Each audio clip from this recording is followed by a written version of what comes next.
గౌడన్నలకు రేవంత్ సర్కార్ good news. గీత కార్మికులకు అదిరిపోయే శుభవార్త చెప్పారు మంత్రి పొన్నం ప్రభాకర్. సిద్దిపేట జిల్లా హుస్నాబాద్ లో గీత కార్మికులకు కాటమయ్య రక్షక కవచ్ కిట్లను పంపిణీ చేశారు మంత్రి పొన్నం ప్రభాకర్. అనంతరం మంత్రి పొన్నం ప్రభాకర్ మాట్లాడుతూ తాటి చెట్టు నుండి పడి గీత కార్మికులు చనిపోతున్నారని ఈ కాటమయ్య కిట్ తయారు చేశారని తెలిపారు. తాడి చెట్టు ఎక్కే ప్రతి వ్యక్తికి ఈ కిట్ ఇస్తాం.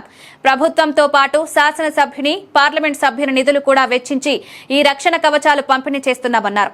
తాటి చెట్లు ఎత్తు తక్కువగా ఉండేలా కూడా శాస్త్రీయ పరిశోధనలు జరుగుతున్నాయని వివరించారు.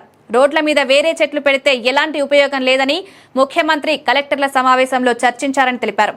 50% తాటి, ఈత చెట్లను కాలువలు, రోడ్ల పక్కన, చెరువుల గట్లపైన నాటాలని పేర్కొన్నారు.